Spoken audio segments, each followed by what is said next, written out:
Welcome to Resource on the Go, a podcast from the National Sexual Violence Resource Center on understanding, responding to, and preventing sexual abuse and assault.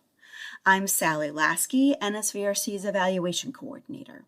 This is part 3 of a 3-part series on what an intersectional approach to data collection, analysis, and use can look like. We hope you enjoy this conversation with Kiora Matthews. Kiora is a descendant from the White Earth Band of Ojibwe.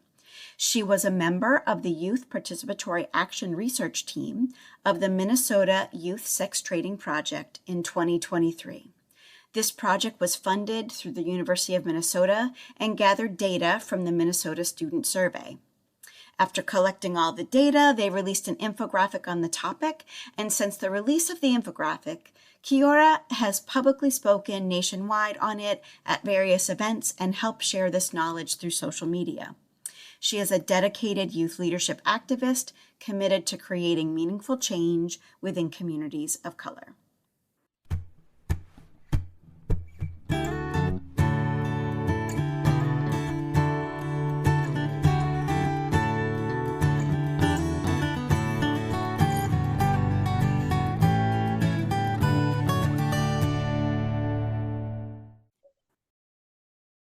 Welcome to Resource on the Go. I would love it if you could let our listeners know a little bit more about you. I'm Kiora Matthews. I am 20 years old, and I have done a lot of different activism things the past few years. Well, for a while now, I would like to say. But recently, last year, I was a part of the Youth Participatory Action Research team, and we published an infographic about it. So for the past year, so I've kind of just been going around and talking about it and sharing the information with different organizations and youth groups. And yeah, that's kind of what I've been up to. Could you share your experiences for folks about how you got involved with the Minnesota Youth Sex Trading Project? My mom was somebody who was kind of involved with the program before they even let the application out to youth. And so she's actually the one that told me about it. My mom, Nicole Matthews, she is the director of the Minnesota Indian Women's Sexual Assault Coalition, and they're also a national TA priority. So they kind of go around and know a lot of people nationally. And so that's kind of how I learned about it and got into it. But yeah. That's awesome. And for our listeners, Nicole is a longtime collaborator of ours and really appreciate all of the connections that we're able to make. And we'll make sure to include information about that TA project in our show notes for folks if they're not aware. So great. So your mom was talking to you about this project, and you saw it, and what kind of came up in your mind? Like, why did you say, oh, this is something I definitely want to get more involved in? Well, the project was very Native student based on exactly Native plus students. And when I say Native plus, it's a term that's used to include both like Alaskan Native and Island Pacificer, but also anybody that identifies as Indigenous and is also Two-Spirit, transgender, anything. It's kind of like that big plethora of what it means to be an Indigenous person. And so it's kind of like a newer term, but that's what I'll be referring to a lot when I'm talking about the research. But I personally am tied to it since I am Native American. But also I have done a lot of my activism work within the Native American community. And so it was something I was already familiar with. And I think, there's not a lot of research that's being done around, Native plus students and things that are happening at home and at school and to these students. And so I think that's what kind of grabbed me and like interested me from the start. Also, I think it's very cool that they were inviting youth to be a part of the research team. I think we get a lot of researchers and professors and, a lot of older folks, which is awesome. They're obviously more educated in a sense, but also I think it's important to bring in kind of the youth lens and what we're seeing. Also, I just think generationally, as we're studying stats that are coming from, students around our age, what are we seeing from our perspectives? I think that's a very special insight. So yeah, that's kind of what drew me in. Well, I'm so glad that you've been a part of it. We were able recently to talk to some of the evaluators, the evaluation team in Minnesota, about the Minnesota Youth Survey. And as a student in the state of Minnesota, that's a survey that you participated in. And then it seems like there was some really important data that was revealed in the survey results that you and the research team were looking at. What was the story that you all were seeing in that data that you wanted to make sure other people understood more clearly? Well, in 2022 to the survey, they added a new question, which was, have you ever traded sex for a place to stay, food, any basic necessity to living comfortably? And so we were specifically studying that question in correlations to Native Plus students and how that has affected them.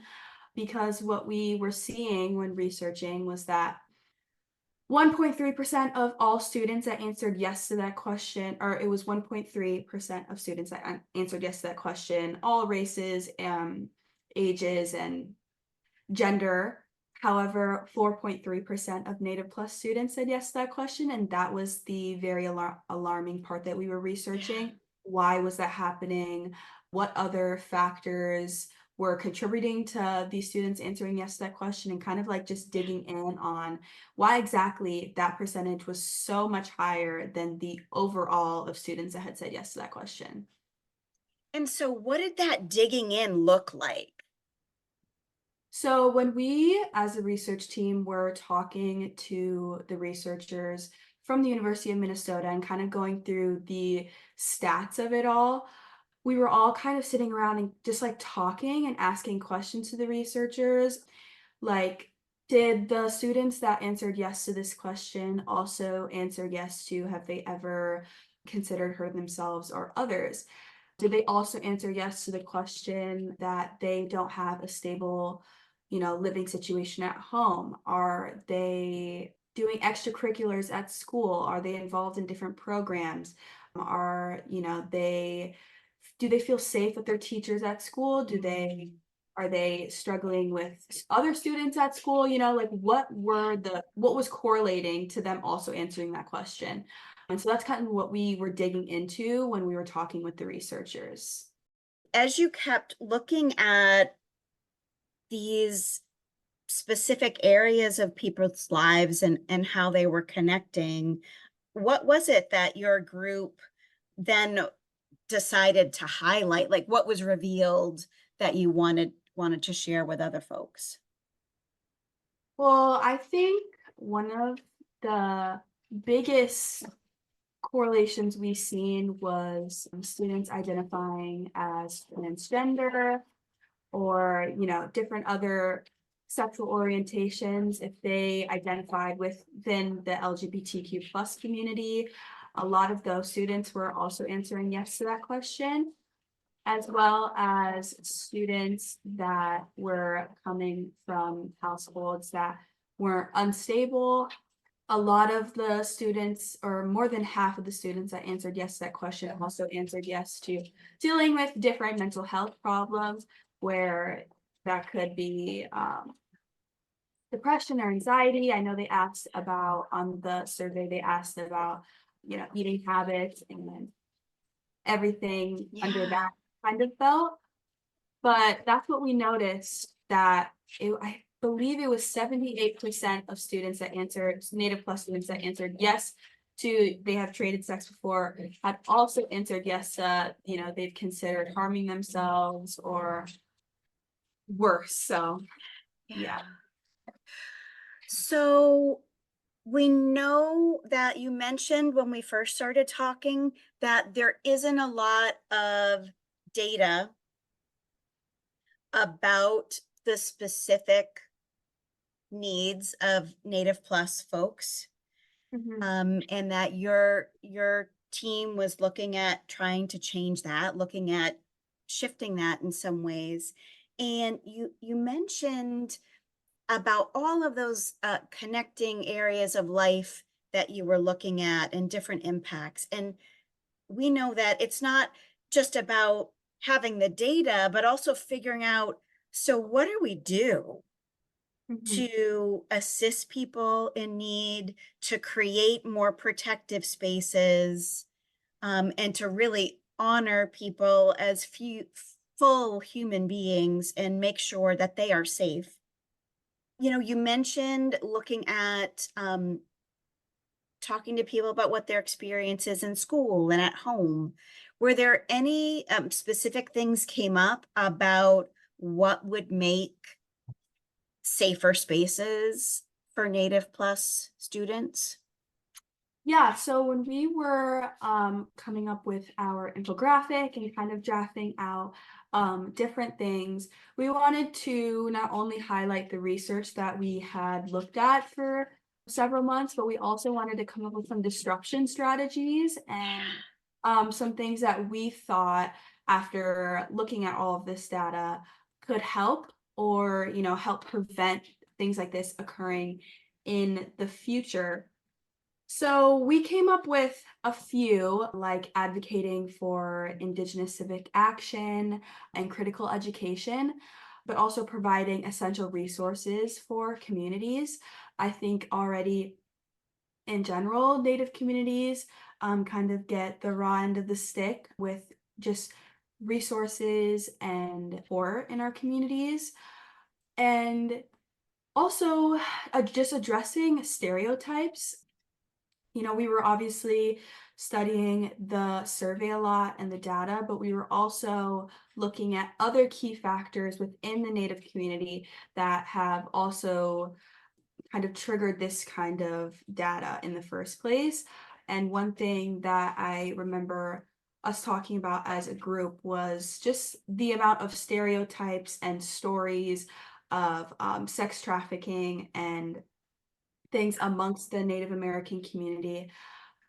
MUSAC published a Garden of Truth a while ago, where they went around interviewing survivors, sex trafficking, and sexual assault. And I remember my mother telling me once a story about how she was interviewing this woman, a survivor, and she had been trafficked, and her trafficker had said to her that he thought they had killed all of them, like killed all of the Native Americans. My mom heard stories of, traffickers asking women to role play as Pocahontas and things like that. We still see Pocahontas and chiefs and things like that on Halloween and Halloween stores and things like that. So the stereotypes are around, and it gives a sense of fetishizing Native American women in a really disgusting way. And so addressing those stereotypes was also one of our biggest disruption strategies that we came up with, as well as just fostering change for our communities and understanding that we have depleted resources and ineffective support systems and unresponsive legal frameworks. I know I am from Minneapolis, and I know the nation has heard a lot about this city in the past 4 years, but our communities, especially here, are struggling getting support and being able to trust our legal team here and our police and our lawyers and our mayors and the people that are supposed to stand up for our communities and support us and help us out. So yeah, those are some of the disruption strategies that we came up with. I love actually your language specifically calling it a disruption strategy.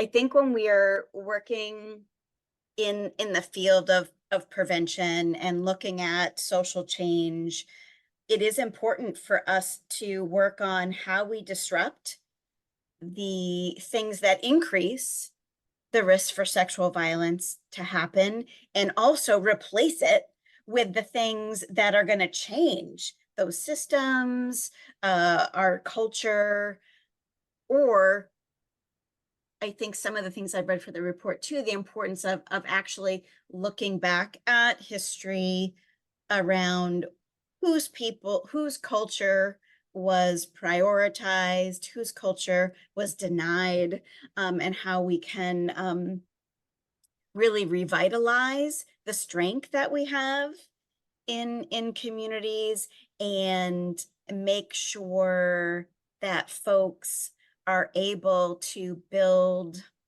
that positive identity development being so critical. I really appreciate you talking about the wide needs here. It's so complex because it is about making sure folks have their basic needs met, right? Especially you making the connection between lack of resources, the fetishization of Native American women specifically, but I think even more broadly than that. And then two, actually the connection to sexual exploitation. So it is a reminder or an illustration for folks about the many levels that are needed to do this culture change work. Do you have any thoughts, advice for young people that have an interest in getting more involved in ending sexual assault, harassment, and abuse in their communities? Well, number one, and this also is kind of going back to the last question, is that we also want to create space for righteous anger. There has been things happening to our community for generations, and we carry that with us. You know, the Minnesota Indian Women Sexual Assault Coalition co-hosts a Missing and Murdered Indigenous Women and Relatives March every year on Valentine's Day. And I think it's really, really important to have spaces like that where, you know, we can collectively come together as a community and march and cry and talk and yell and sing for our missing and murdered loved ones that, you know, have been failed by our system. And I think spaces like that are important. And I think events and other things like that in the community that you can get involved in is so important and empowering. I remember just as, I mean, they've been hosting these marches for a while now. So I have been to a good amount over my life, but I can distinctly remember going in 7th grade and just feeling so empowered and inspired to be a part of such a community, all working together and supporting each other for the same reason. Amongst all of our differences, we came together and showed up for one another. And it's important, especially for, you know, youth to be involved in these kind of situations. And then I remember my 8th grade year, I felt more inspired to gather students from my school to come with me. And just getting things like that started and going, and, you know, getting your friends to go to a sit-in or a march or whatever it is. I think that's the perfect way to kind of start out and get involved. It's also the perfect way to meet people and make connections with people, because beyond that, there are important people there that are able to make change or affect change in our communities. You know, we have had police officers at the marches, and we always have our Lieutenant Governor, Peggy Flanagan, there to support the march, and we have other commissioners. The mayor has came, you know, so there's a lot of different like policymakers there as well you kind of connect with and talk to, and yeah, I think that's my advice to kind of getting out there, and that's kind of how I started off. So, yeah. I appreciate that so much. Well, do you also have any advice or thoughts for organizations like the National Sexual Violence Resource Center or community organizations or other folks that may be connected organizationally to programs around the country to embrace the youth, invite in the youth, or follow the youth that are working to have their voices heard? What do you think would be some steps that folks at organizations could take to support youth in deeper ways? I think that this upcoming generation of adults, Generation Z, is very, very strong in the way that we kind of like to stick up for what we believe in. And I feel like we're kind of a stubborn generation, but we're also pretty hardworking. And I think it's important to be able to hear from, a youth's perspective from things. And I think sometimes it's difficult because, as an expert in a field, you assume or whatever that, you necessarily wouldn't need that kind of perspective from a student.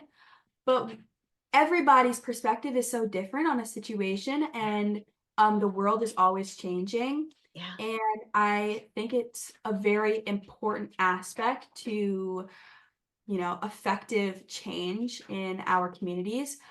I think, honestly, my advice is to just kind of asking questions and being able to, like, just run past ideas or things like that with other students. I think we all have a lot of really great ideas.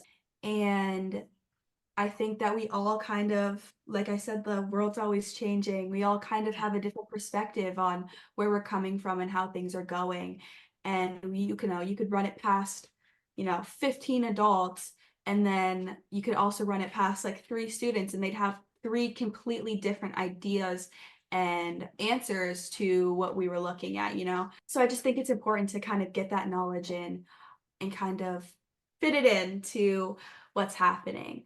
And I think students these days, and even kids coming out of high school and college students, we want to be a part of the conversation. We want to be a part of the change. So, yeah. Well, you 100% are a part of the conversation and creating a great change in your community and helping to share that around the country. Any final thoughts you wanted to share about your experience or anything else? I also know you have a research article that will be coming out soon. I didn't know if you wanted to let folks know what they could learn there. Yes, so the National Indigenous Women's Resource Center asked me a few months ago to write an article for their magazine called the Restoration Magazine for their October edition. And they kind of just asked me to write about my experience as, a young leader, but also where that's taken me now. I mean, I am 20, and I'm not a student in high school anymore, and kind of just where that's led me and where I expect to take that. So I talk a lot about the research I did last year. I also talk about my activism in middle school and high school, and kind of the things that I did to get there, and kind of what I've been sharing with everybody for the past few years. So yeah, that will be coming out in October, and you can look up the National Indigenous Women's Resource Center online to look at it. But that article is probably one of the biggest things I've done in my career yet so far. Kind of just, getting my voice out there. My whole goal through all of this is to be a leader, but also inspire, youth across the country to speak up and use their voice and also stand up for what they believe in. I think it's empowering. I feel empowered by myself sometimes, thinking about how much fire I had in middle school as a 13 and 14-year-old, and not even really comprehending, how much change I was affecting in my school community. But it makes me feel inspired for the students to come and the students in school right now to be able and to do something and to change. We have a lot going on in this country right now, and there's so many different issues and things to be talked about and policies to be stood up for. And so I think it's a perfect moment to get students to be able to understand and realize that they have all of the power to change things and to speak up. And no matter the adults or anybody else kind of telling you can't or you shouldn't, you definitely can. So yeah, that is my whole thing, is kind of just empowering students and youth. And yeah. Well, yeah, is the right answer. I feel empowered by you. Thank you for sharing your time with us. I'm excited to see what the future holds for you and this next generation of folks that are making change. So thank you so much for being our guest today. Thank you. And again, we encourage folks to check out additional resources in our show notes. And we hope you all come back and we'll hear some additional voices from the field too. Thank you so much for being with us. Thank you so much for having me. Thank you for listening to this episode of Resource on the Go. Please check out the show notes for links to some of Kiora's work at nsvrc.org/podcasts. You can also get in touch with us by emailing resources at nsvrc-respecttogether.org.